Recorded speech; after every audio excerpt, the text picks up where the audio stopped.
Hi everybody, how are you?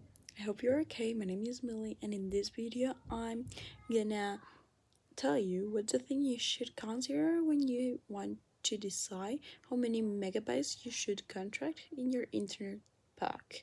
So for that there is different things you have to consider. First is the technology you have available in the zone you live. It's always better to have um optical wires. But if you have, for example, copper wire or satellite internet, the speed, like the limit of the speed you can get with your internet, maybe could have a limit where while with the optical fiber you will not have any limit in your speed, or well, a limit that is like almost impossible to reach, so you don't have to worry about.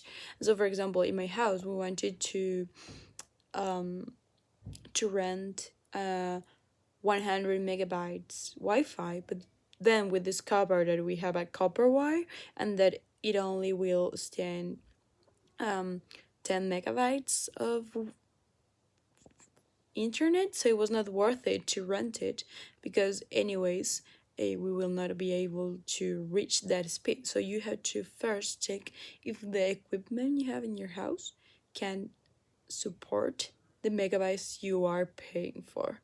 So the second step is like decide how many megabytes you're gonna actually spend, because most of people think they're gonna spend much more than they're actually gonna do. The calculus, I would say, is more or less, like generally speaking, 15 megabytes per person in the house that is gonna use internet.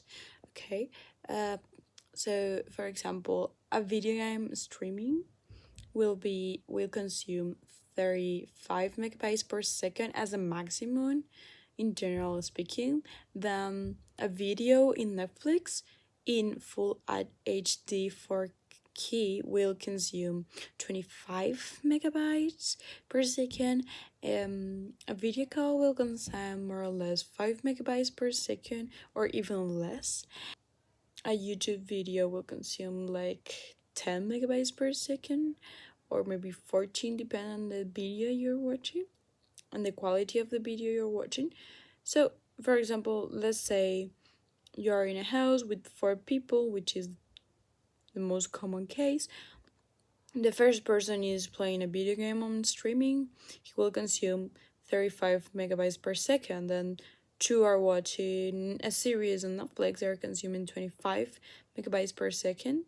So that is like 85. And then there is one person who is making a video call, which is 15 megabytes per second. So therefore using it at the same time. And I just want you to realize that for this test, I just use as an example the biggest amount of megabytes per second that you can use in each platform. So in general, you will never reach 100 megabytes. In most of the cases, you just need, like, when 100 megabytes, you will be totally fine. You will have much more speed than what you actually need, and you will save a lot of money instead of paying for those packs of 300 megabytes, 400 megabytes, or 1 terabyte, which is a lot. Gigabyte, I'm sorry. But in most of the cases, if you go to a page and you watch the speed of your internet, you will see it's not 100 megabytes. If you, in the case you have a 100 megabytes pack. And why is that? Is because the company is bad? Is because it's not actually giving to you what you are paying for? Most of the cases is not because of that. It's because of the technology you have in your house, because the quality of the router you have in your house and the system of wires you have. So it's so you always have to check that, and it's better to just invest in better routers, which will allow you to extend the capacity of your Wi-Fi transmission, and in better cable systems in your house, which in a beginning will be more expensive, yeah, but it will in a long term it will save you a lot of money. So I think that's more or less all the review things you had to consider when you want to buy a new internet pack. And I hope it was helpful, and see you.